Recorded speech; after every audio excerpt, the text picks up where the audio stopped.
биз ошондой эне сурайын өтпөй калдык мейли десек дагы эле түрмөдө жатмакта. Ошону уюштурдук да биз могу эменичи. Могу революционный эмени кухнядан башталып мынтип мындай туурабы?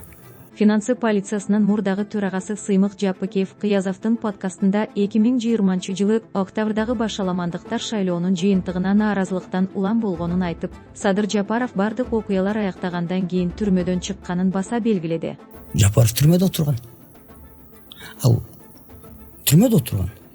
Анан барып түнү бою бияктан өткөндө түнү бою барып мекенчилери барып түнкү саатын түн ичинде барып чыгарып келишти. Ал эртең менен 6-да чыгып келди го дейм. Бул согуш бүтүп уже баары бүтүп уже менткенден кийин келди. Туурабы? Согуш бүткөндөн кийин келди. Түрмөдөн чыгып атса баары мындай аяп бир чети. Аяйт көп эмнеге? Аяшып эметип мындай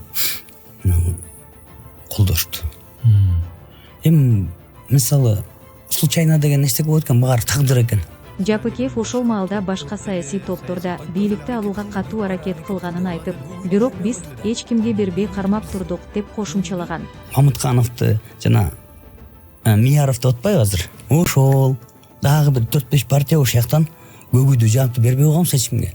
Шаулинге дагы, тигинисине да, мунусуна да эч кимге бербей койгонбуз барлыгы депчи. Барлыгы да койгонбуз, ар турларды койгонбуз. Анан Садырова мени чакырды, офисине келип кетчи, сен мындай отуруп алып сүйлөшөлү депчи. Бир жерден кезиктиген көгүйдү мага өткөрүп бер. Мага бер. Мен эми мындай акеңмин, мындай мына канча жылдан бери мындай болтам. Ошондой эле Сыймык Жапыкеев президент Садыр Жапаров бийликке келгенден кийин тарапташтарынын көпчүлүгүн карабай, тааныбай койгонун айтып, капа болгонун дагы жашырган эмес. Садырова айтат, мен өзүм эле барам. Эмнеси өзү эле? Аякта деген 5-октябрда Садыр чыксын деген тема жок болчу. 2 мартта ага чейин 500-600 бир миң киши чогулуп итке таланышкан. Эмне туруп эле аягында эле могу канча миң киши мынтип калды. Анын баарын ким жазады? Мына бумага эч кимге карыз эмес. Бирок мораль деген болот.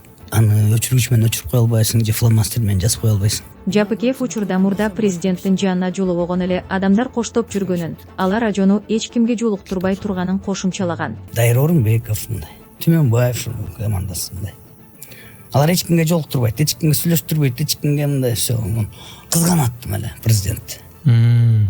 Ал кызганып берген болбойт. Көчөнү да караш керек, элди да караш керек дегенде.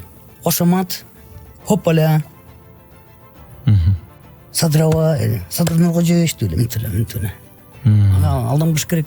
Экс-прокурордун подкасттагы сөздөрүнө президенттик администрациянын маалыматтык саясат бөлүмүнүн башчысы Дайырбек Орунбеков дароо жооп кайтарып, Жапыкеевдин сөздөрүн калп жана жала катары баалаган. Президентке эч кимди киргизбейт, эч кимге жолуктурбай кызганышат экен, деп сүйлөптүр. Сыймык мырза, ашканада тизгини жок дөөрүп сүйлөп жүрүп көнүп калсаңыз керек. Антип калбайтып, жала жаппай жүрүңүз деп эскертип коеюн. Оюна келгенди сүйлөп берген убакыт кухнянын доору өткөн, деп жазган Орунбеков.